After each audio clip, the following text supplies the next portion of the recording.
Mr. McGillis, this question I want to ask you. The sanctions that got rid of some of our crucial players in basketball, also program, limited our depth down the stretch of the season. There are some games we dressed out 7 players. There's the one game we only had 4 in the overtime game. How do you feel like, or what more sanctions are coming down the pipe where we're going to become more limited when it comes to basketball? I was told that Julius would ask some probing, penetrating kinds of questions. I told you I can't be the nice one. That's Wilson's exclusive breaking news. No.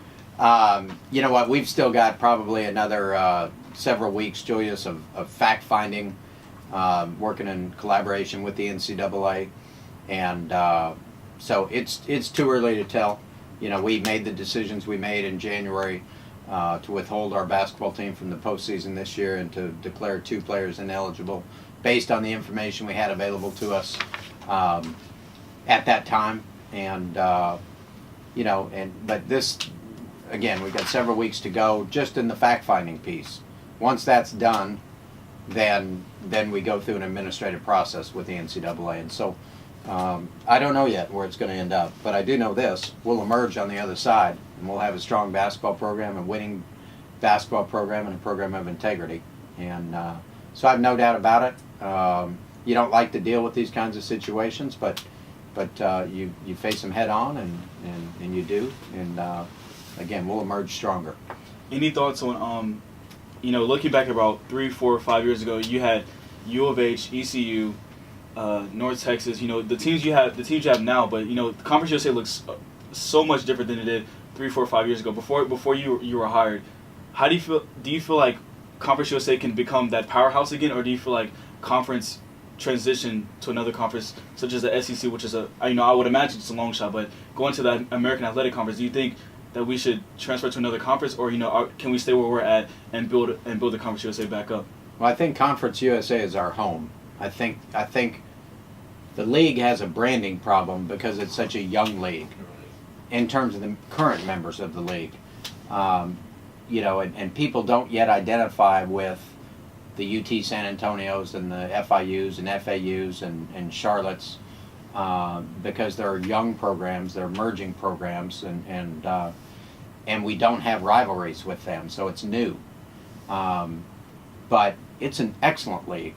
And when you look at the 10 Division I conferences in football, you've got the high resource 5 that get so much attention. But of the other group of 5 conferences, Conference USA finished as the second best conference in football this year, ahead of the American Athletic Conference, where a lot of the former Conference USA schools they had transitions to. Exactly. So, and what I said at the beginning of the year to our fans that are really concerned about that is that our play on the field as a league is going to determine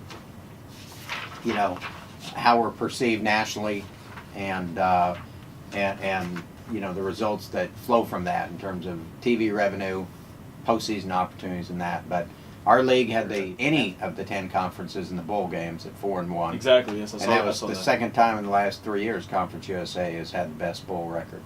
And the fact that we finished second among the group of 5 conferences just behind the Mountain West, they finished ahead of us because of Boise's success, but resulted in an extra $1 million to Conference USA than the American Athletic Conference received because of our success. So I think we're in a very good league with a lot of programs in really large markets with great talent bases. You look at softball, we have UT San Antonio here this weekend. We'll have FIU and FAU down the road, but just think about those 3 right there. San Antonio, Texas, huge. Within 200 miles of San Antonio, exactly, is an unbelievable number of softball players that are playing college softball. It is a great area, and that's the same in football. It's the same in basketball. It's the same in baseball. Texas is a great state, Mr. Right, McGillis. right. I was there for a long time. It's no Mississippi, but it's not bad. But there's so many people and so much talent that UT San Antonio you look what they've done in 5 years at the Division I level of football, and it's amazing. And the next 10 at UT San Antonio in all sports, I think they will be very strong. And you look at FIU in Miami and FAU in Broward County.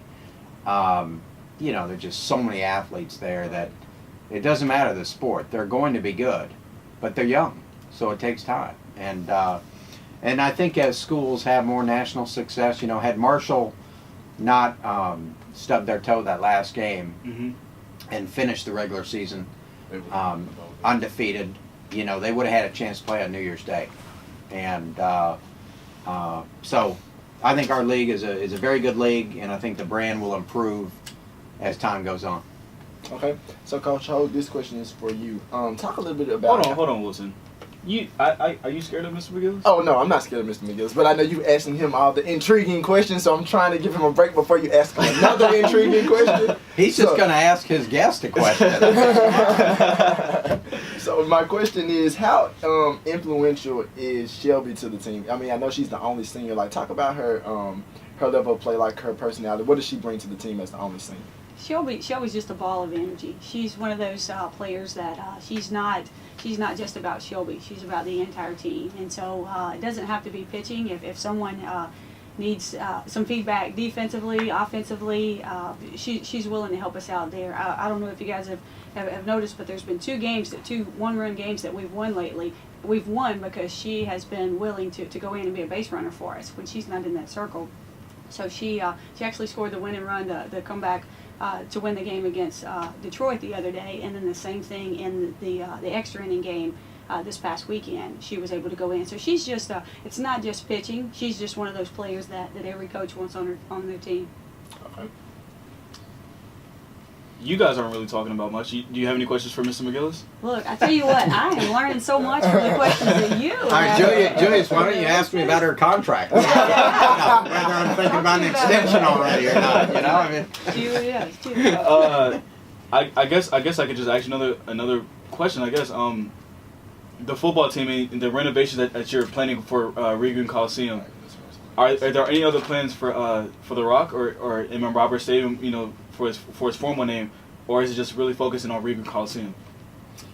We've got short, mid, and long-term facility needs and priorities. In the short term, the grand project is the Coliseum, and we've got to figure out a way to do that in the next few years, and that's what we've been studying. That's what we shared that study with the public, and in 2015 we're going to work on identifying the funding to do that. But that project is really important, not just for athletics, but for the entire campus and the entire community.